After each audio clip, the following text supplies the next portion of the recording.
Hey, good morning to everybody. It's Daryl P here, aka Artist and Recovery, and once again I'm coming to you from my bike ride. There's my baby right there.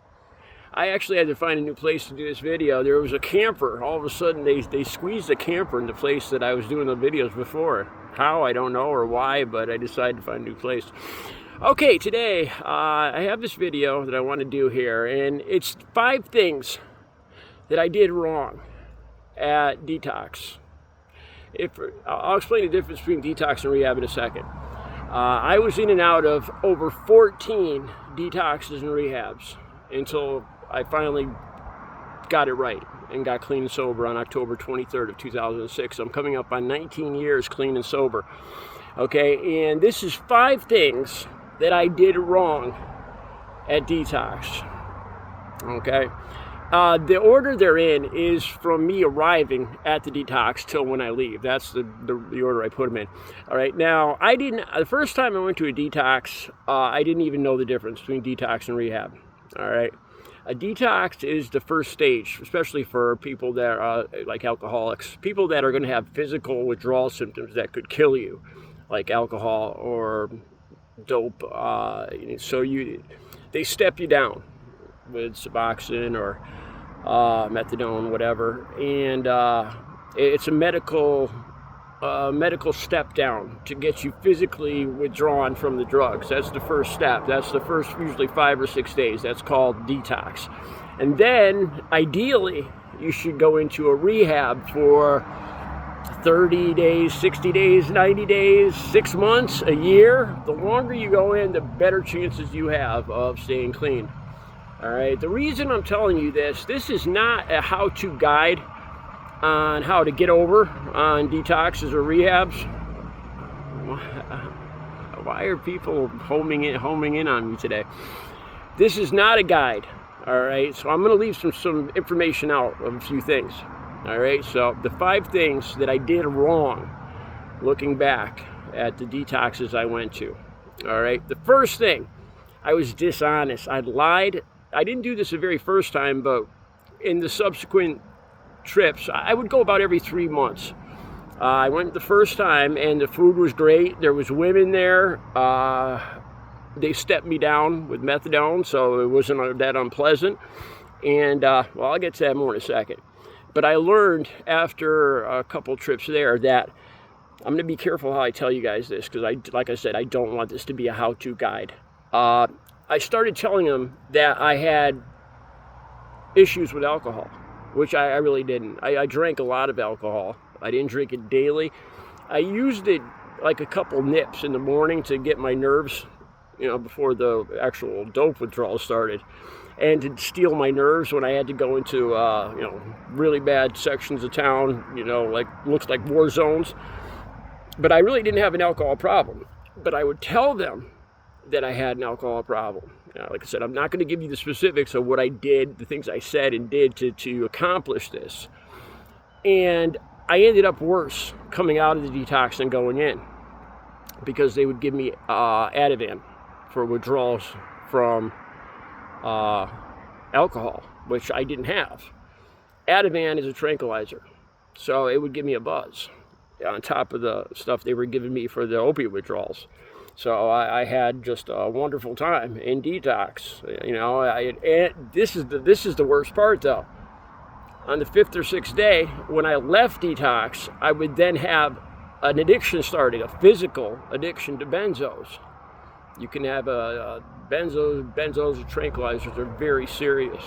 When you get addicted to them, you get a very bad physical withdrawal, and I think that can almost be deadly sometimes. So I would go in without an addiction to benzos, but I would actually leave with one. The stupid things I did. Do not do this. It caught up to me. It made my life a living hell. And then to the point where I had nowhere to go, because they wouldn't even take me into the detoxes anymore. That's what happens when you screw around. That was the first thing. Second thing, women. I treated it like a dating scene. To be honest, I hated detoxes that were just guys. There was times I would go in and it was like 13 or 15 or 20 guys and no women, and I freaking hated it. But looking back, that would have been better for me. I would have concentrated more. I wouldn't have treated it like a date night. That's what it kind of turned into. Like every night I look forward to the movies. We would watch a movie, you know, and I'd find a girl to hang out with, and I'd find a buddy, and then me and my buddy it'd be like it'd be a double date at the movies, you know, with popcorn and everything.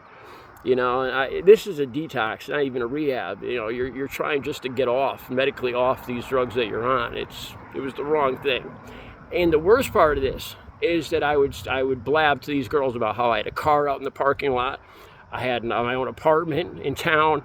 I had money in the bank, you know, so inevitably they would have my phone number, or I'd actually leave with them and go off out of detox and start a whole new, get all new contacts through this woman. This is one of the biggest mistakes I made, is hooking up with people, hooking up with friends, especially women, for the wrong reasons, bragging about my car. You know, a lot of people there didn't have a car. I had a car out in the parking lot, and everybody honed in on that. You know, transportation the hell out of here. An escape route. That was me. Bad idea. The third thing, food. They give you great food and lots of it, because a lot of people are dangerously thin. I wasn't one of those people. I was somebody that didn't eat for 2 days and then ate, you know, like 20,000 calories in one day. I ate very badly, which caused me to gain a lot of weight, unhealthy. And by the 13th or 14th trip to detox, I actually started saying no to a lot of the junk food. They'd give us juice, like they'd have a juice machine. You could get juice 24 hours a day. And it was almost pure sugar. There had to be like 10 teaspoons of sugar in this juice. And the food was one of the things I left there weighing more than I went in. I had a problem with weight by the time I left there. These are the things I did that made me leave detox worse than when I arrived. The fourth thing, treating it like a vacation timeshare. I remember on my first trip there, my first time there, it was on my 5th day. I was getting ready to leave. I was packing my clothes.